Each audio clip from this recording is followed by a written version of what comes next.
최근에 어떤 지방의 목사님이 이제 정년이 되어서 은퇴를 하시게 되었습니다. 그 목사님이 교회에 발표하기를 내가 은퇴는 하지만은 앞으로 이 도시에 살면서 은퇴한 목사님들을 위한 교회도 만들어가고 또 나에게 주신 또 귀한 달란트들을 드러내면서 이 지역사회를 위한 복음 전도에 힘을 쓰겠노라고 발표를 했습니다. 그랬더니 교회 당회에서 그 목사님에게 하지 말라고 요청을 합니다. 그 이유는 뭐냐 하면은 그 지역에서 가장 큰 교회를 이루어 놓으신 목사님이신데 그렇게 대단한 영향력을 또 설교의 능력을 가지고 계시는 목회의 능력을 가지고 계신 목사님께서 이 큰 영향력을 가지고 지도력을 발휘하셨는데 만약에 저희 교회 가까이 계시면서 여전히 은퇴 뒤에도 그런 영향력을 끼치게 된다면 후임 목사가 와서 어떻게 목회를 할 수가 있겠습니까? 그러니 목사님 죄송스럽지만 이 도시를 떠나셔서 다른 도시로 이사를 가시는 것이 훨씬 더 좋겠습니다. 그렇게 당회에서 목사님께 요청을 했습니다. 그래서 결국에는 다른 도시로 이사하는 것을 교회와 잘 합의를 해서 마무리가 되었다고 하는 그런 이야기를 들었습니다. 그만큼 목사에게 있어서 말씀을 전하는 설교권, 그 영향력은 우리 사람의 말로는 다 표현할 수 없을 정도로 지대하다고 하는 것을 드러내주고 있는 그런 예가 되겠습니다. 오늘날 한국의 교회들이 바로 이런 문제들 때문에 얼마나 큰 홍역을 치르고 있습니까? 떠날 사람은 과감히 떠날 것이고 있는 사람은 열심히 최선을 다해서 목회를 해도 될까 말까 한 기독교적인 상황이 아닙니까? 그런데 많은 교회들이 이런 문제 때문에 해야 할 일을 교회의 사명과 본질을 제대로 감당하지 못하는 그런 안타까운 현상들이 벌어지고 있음이 오늘날 세상 사람들이 교회를 향해 손가락질을 하고 교회에 대한 부정적인 평가에 아주 중요한 부분을 차지하고 있다고 하는 것을 우리는 무시할 수가 없겠습니다. 아마도 이런 말씀의 권위 또 말씀을 통한 영향력의 지대함 이것은 예수님께로부터 전해져 내려온 복음 정신이라고 생각해 볼 수가 있겠습니다. 어느 날 예수님께서 가버나움이라고 하는 지방에 가셔서 그날이 안식일이 되어 회당에 들어가셔서 가르치신 일이 있었습니다. 유대인들은 안식일마다 이 회당에 모여서 예배를 드립니다. 시편 찬송을 부르거나 기도를 합니다. 예배 순서 중에 가장 중요한 순서는 구약 성경의 말씀을 읽고 해석하는 것이었습니다. 오늘날의 설교와 비슷한 형태라 보시면 되겠습니다. 오늘날의 교회 구조나 또 교회 예배 스타일이 회당 예배, 회당에 모였던 회집 형태와 비슷하다고 하는 것을 우리는 그런 차원에서 찾아볼 수가 있겠습니다. 그날 모임에 참석한 사람들 중에 어떤 한 사람이 자유롭게 말씀을 읽고 해석할 수가 있었습니다. 물론 당시 사람들이 모두 다가 그를 알 수 있는 것은 아니었기 때문에 아무나 그런 일을 할 수는 없었습니다. 그런데 그날 가버나움 회당에서는 예수님께서 설교를 하시게 되었습니다. 그랬더니 그 결론은 사람들이 예수님의 가르침에 매우 놀라게 됩니다. 마가복음은 오늘 본문에서 이렇게 기록을 합니다. 무사람이 그의 교훈에 놀라니 이는 그가 가르치는 것이 권위 있는 자와 같고 서기관들과 같지 아니함일러라. 서기관들이 말하는 것과 예수님께서 말씀하시는 것이 비교가 됩니다. 서기관들은 어떤 일을 했습니까? 많은 일들이 있겠습니다만은 구약 성경에 대한 전문적인 식견을 가지고 있는 사람들이 서기관들입니다. 그래서 사람들로부터 유대인들로부터 구약 성경에 관해서는 전문가라고 하는 권위를 인정을 받고 있는 사람들입니다. 그런데 회당에 모여서 예수님의 말씀을 들은 사람들이 바로 전통적으로 부여받은 이 권위, 구약 성경을 전문적으로 읽고 해석하는 이 권위, 이 서기관들이 가지고 있는 권위에 비해서 예수님의 말씀, 예수님의 설교가 진실된 권위가 있는 말씀이라고 하는 고백을 기록해 놓았습니다. 도대체 서기관과 예수님의 권위, 무엇이 차이가 있기에 이런 반응을 보였을까 생각을 해봅니다. 그런데 불행스럽게도 마가복음 기록자는 예수님께서 이런 말씀을 하셨다, 말씀의 내용을 기록해 놓지를 않았습니다. 그래서 이 말씀 때문에 예수님의 말씀에 권위가 있었고 서기관들과 비교가 되었다, 그렇게 우리가 실증을 가지고 이야기할 수 없게 되어 있습니다. 다만 추측해 볼 수 있는 것은 예수님께서 구약 성경을 읽으시고 해석한 그 깊이가 서기관들 깊이보다도 훨씬 더 깊었을 수도 있겠다 하는 생각을 해봅니다. 즉 신학적인 입장에 있어서 예수님이 훨씬 더 깊은 차원의 말씀을 전하셨다라는 해석입니다. 그러나 사실 여러분들도 아시겠습니다마는 신학적인 입장이 강하면 강할수록 설교는 어렵게 되어 있습니다. 듣기가 쉽지 않습니다. 해석하기도 쉽지 않습니다. 그러므로 신학적인 깊이가 있다고 해가지고 그것이 곧 권위 있는 설교라 말하기는 어렵겠습니다. 또 하나 예수님께서 하신 말씀에 진정성이 엿보였다라고도 해석이 되겠습니다. 그러나 서기관들이라고 해가지고 다 똑같은 평가를 받는 건 아닙니다. 훌륭한 서기관들도 많이 있었습니다. 서기관들이나 바리새인들이나 또는 사두개인들이나 또 율법학자들이나 종교 지도자들의 성경 해석이 무조건 진정성이 없었다 말하기도 어렵게 되어 있습니다. 그러므로 예수님의 말씀이 진정성이 있었기 때문에 권위가 있다고 말하는 것도 잘못 해석될 가능성이 있습니다. 그러면은 예수님의 말씀이 마치 세례 요한의 말씀처럼 듣는 사람들의 가슴을 찢고 또 두들기고 회개하게 만들고 그런 종말론적인 그런 설교였기 때문에 듣는 사람들로 하여금 회개하게 하는 그런 말씀이었는가? 예수님만 그런 말씀만 했다고 볼 수는 없겠습니다. 구약시대 때로부터 선지자들을 통해서 양심을 뒤흔드는 그런 설교 내용들은 얼마든지 우리가 찾아볼 수 있기 때문에 그렇습니다. 그러므로 이런 일반적인 특징들을 가지고 예수님의 설교가 서기관의 설교에 비해서 권위가 있었다 말하기는 좀 어렵겠다 하는 것이죠. 그렇다면 오늘 본문에 기록되고 있는 이 권위라고 하는 이 말이 어떤 뜻을 가지고 있겠는가? 헬라어로 보면 엑수시아라고 하는 이 단어를 권위라고 하는 말로 표현을 했습니다. 영어로 이게 우리가 흔히 말하는 그런 권위의 개념이 되겠습니다. 그런데 독일어 성경을 보면은 이 엑수시아라고 번역이 된 이 말이 좀 더 다른 의미로 번역이 됩니다. 그것은 외부로부터 들어오는 압도하는 힘이 있었다, 그런 뜻이 됩니다. 즉 독일어 번역에 따르면 오늘 이 가버나움 회당에서 예수님의 말씀을 듣고 있었던 사람들이 저들에게 바깥으로부터, 외부로부터, 위로부터 자신들의 영혼을, 자신들의 정신을, 자신들의 삶을 절대적으로 압도하는 힘을 느끼게 되었고 체험하게 되었다 하는 그런 뜻이 되겠습니다.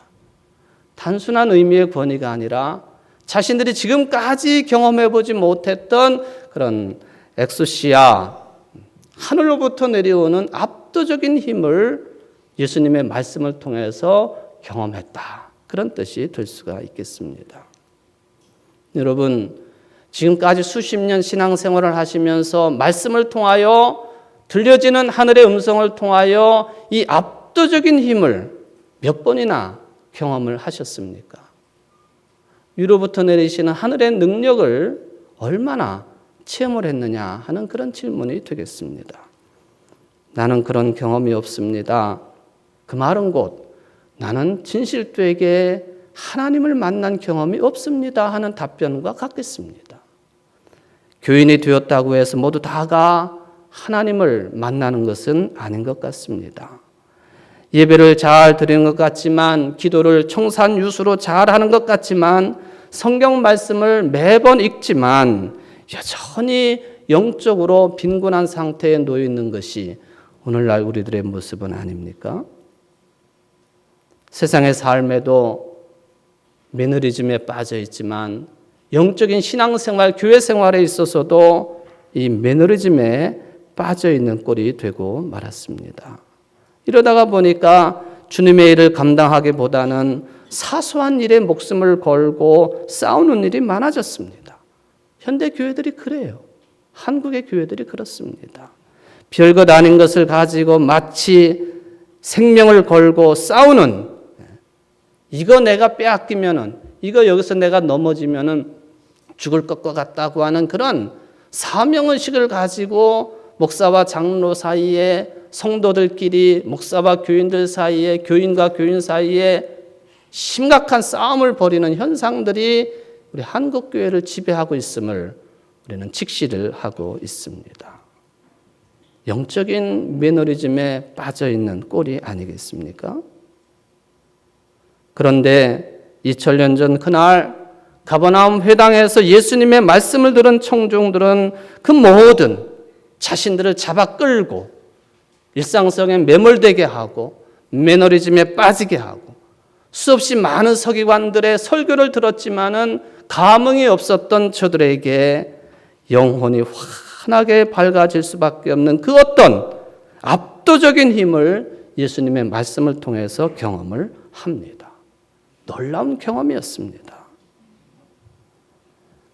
이런 체험을 하게 된 근본적인 차이점이 무엇일까?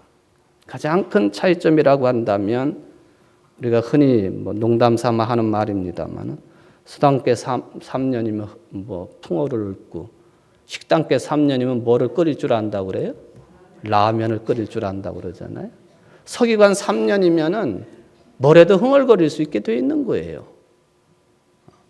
서기관들이 위로부터 오는 압도적인 체험을 통한 설교가 아니라 그저 자신들이 배운 것을 되풀이하고 또 되풀이하고 30년 전 노트나 20년 전 노트나 10년 전 노트나 오늘 설교하는 노트나 그저 자신들이 외우고 배운 것만 가지고 설교를 했다 하는 그것이 예수님의 말씀과의 근본적인 차이점이 될 것입니다.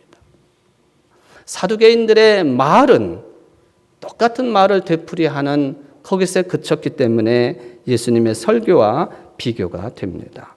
예수님께서는 제자들에게 그러므로 이 삼가 바리새인과 사두개인들의 누룩을 주의하라. 여기에는 서기관들도 분명히 들어갔을 것입니다. 저들의 누룩을 주의하라. 즉 저들의 가르침을 주의하라.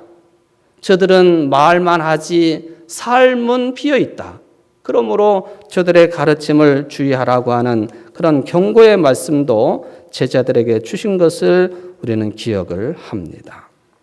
여러분들이 그리스도로 믿고 계시는 예수님은 진리 자체이십니다. 예수님은 진리이십니다. 나는 길이요 진리요 생명이다. 요한복음 14장에서 말씀하시는 그분이 바로 여러분들의 그리스도이신 예수님이십니다. 도대체 그분이 무슨 권위로 나는 진리 자체라고 말씀을 하셨겠습니까? 예수님은 들은 것이 아니라 본 것을 말씀하시는 분이시기 때문에 그렇습니다. 요한복음 기록자는 그것을 이렇게 전합니다. 요한복음 8장 38절에서 나는 내 아버지에게서 본 것을 말하고 너희는 너희 아비에게서 들은 것을 행하느니라. 예수님의 말씀이에요. 나는 내 아버지에게서 즉 하나님에게서 본 것을 말한다. 하나님에게서 본 것을 말하시는 분 예수 그분이 그리스도이시니 하나님은 진리이시고 예수님 진리 자체라고 하는 이 공식은 분명하게 성립이 되는 공식이 되겠습니다. 예수님은 하나님의 말씀을 하나님을 직접 보신 분이십니다. 그렇기 때문에 하나님의 나라의 권위에 근거해서 예수님의 말씀은 서기관들과는 전혀 본질적으로 다른 차원의 말씀일 수밖에 없습니다. 아마추어 같은 서기관들의 말만 듣던 당시 청중들, 질적으로 다른 예수님의 말씀을 듣고 놀라는 것은 당연한 결과입니다. 이 놀람에 대해서 제가 가끔 인용을 하고 있습니다만 독일의 유명한 신학자 루돌프 오토라고 하는 사람은 이거는 거룩한 두려움이다. 누미노제에 해당되는 것이다 라고 해석을 했습니다. 예수 그리스도의 말씀을 듣고 자신의 영혼을 말씀을 전하는 자에게, 하나님을 본 자에게 완벽하게 맡길 수밖에 없는 절대적인 체험을 당시에 가버나움 회당에 있던 사람들이 했다 하는 그런 이야기가 되겠습니다. 이 누미노제의 체험, 거룩한 두려움을 체험한 이 체험은 기원전 20세기경에 아브라함이 고향을 떠날 때 했던 체험이요, 또한 기원전 13세기경에 모세가 미디안 광야에서 경험했던 그런 체험이라 해도 틀리지 않습니다.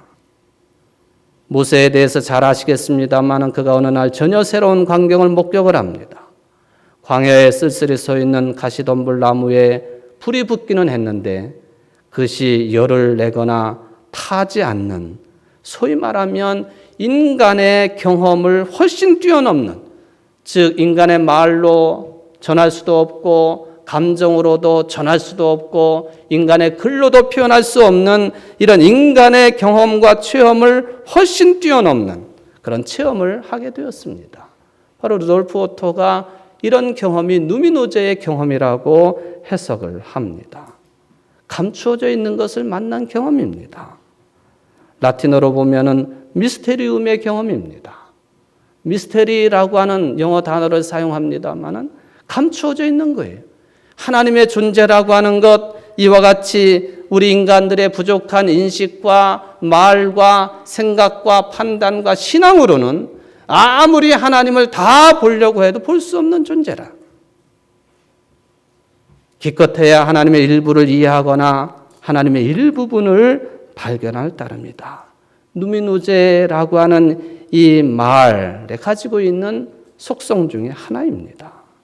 두 번째가 전율을 느끼게 돼 있다는 거예요.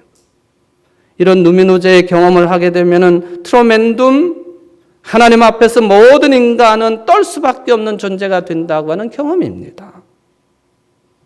하나님뿐만 아니라 하나님께서 만들어 놓으신 무한광대한 우주의 수많은 별들과 블랙홀의 활동이라든지 천재지변 앞에서 우리들은 너무나도 보잘것없는 것이 사실입니다.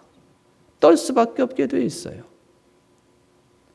압도적인 힘을 경험할 때 우리는 떨게 되어 있습니다. 세 번째, 그럼에도 불구하고 거기에는 파시노스미 있습니다. 가까이 할 만한 매력이 있습니다. 그러기에 하나님을 우리가 만날 수 있고 하나님 가까이 나갈 수 있습니다. 그저 전율만 느끼고 또한 무서움만 느낀다고 한다면 그 어느 누가 하나님께 가까이 나갈 수 있겠습니까? 그분 앞에 서면은 전율을 느낄 수밖에 없지만은, 그러나 그분은 우리를 이끌어 가시는 강력한 힘을, 그런 힘을 가지고 계시는 매력적이신 아름다우신 진리 자체이신 하나님이시다. 이것이 바로 감춤과 전율과 매력이라고 하는 누미노제가 가지고 있는 3대 속성입니다. 바로 가버나움 회당에 예수님의 말씀을 듣던 사람들이 감추어졌던 것의 일부를 보게 되었습니다. 너무나도 놀라는 경험을 하게 되었습니다. 그럼에도 불구하고 예수님이 귀한 분이시라고 하는 깨달음을 얻게 되었습니다. 사랑하는 성도 여러분, 여러분들의 신앙생활 속에 이러한 감추어져 있는 것을 발견하고 떨림이 있고 그리고는 가까이 하고 싶은 그런 마음의 체험들이 항상 충만하시기를 주의 이름으로 간절히 바랍니다. 그것이 없으면 우리의 신앙은 늘 제자리에 머물러 수밖에 없습니다. 교회 생활에 그것이 있어야만이 헌신이 있고 기쁨이 있고 감사가 있는 줄 믿습니다. 그런데 예수님께서 가버나움 회당에서 보여주신 것은 단순하게 입을 통해서 드러나는 이 누미노제의 경험만을 허락하신 것은 아니었습니다. 오늘 말씀 속에 보면은 예수님께서 악한 세력 귀신에 사로잡혀 있는 사람의 귀신을 쫓아내시는 그런 능력을 행하셨습니다. 거기에 모였던 사람들이 말씀을 통해서도 권위를 느꼈지만은 예수님께서, 사도 바울도 로마서에서 말씀하신 것처럼 표적과 기적의 이사들을 통해서 하나님의 말씀을 전하는 것처럼 그것이 곧 예수님께서 행하셨던 그것을 그대로 본받는 것입니다. 말씀을 통한 구원이, 표적을 통한 구원이, 귀신 들린 사람이 귀신이 쫓겨나가는 이것을 체험하자 말씀을 들었을 때와 똑같은 반응을 가버나움 회당에 모여 있었던 사람들이 토해내기 시작을 했습니다.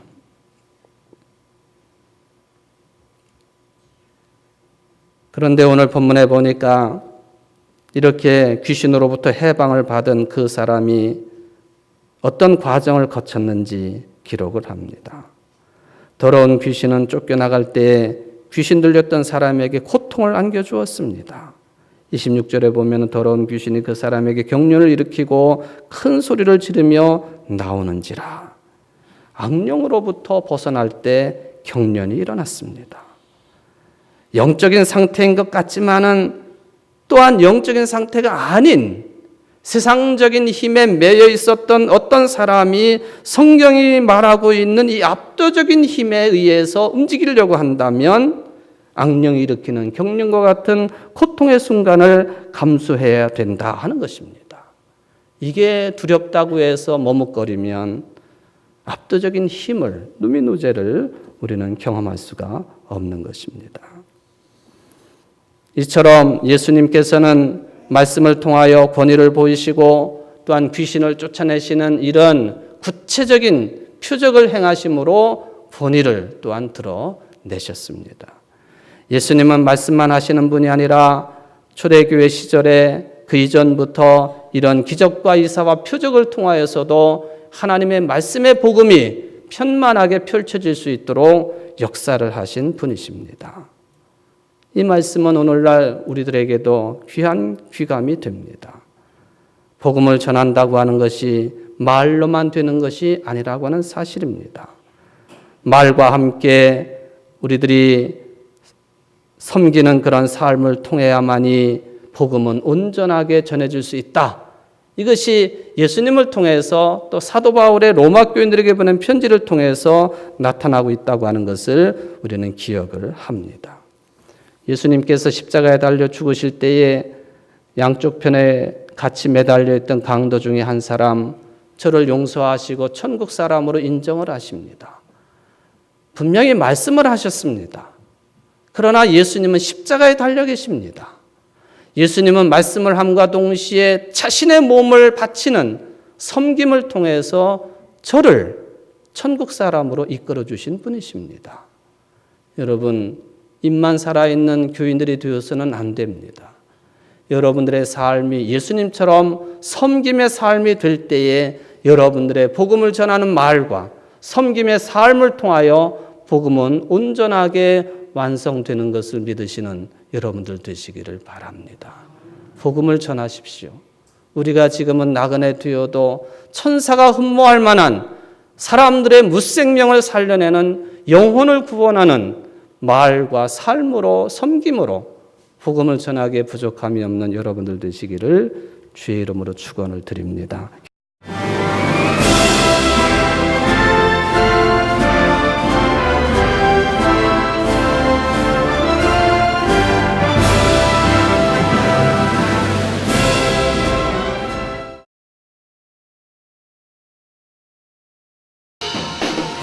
제3회 CBS 전국 청소년 실용음악 콩쿠르가 5월 16일 청주 서원대학교에서 열립니다.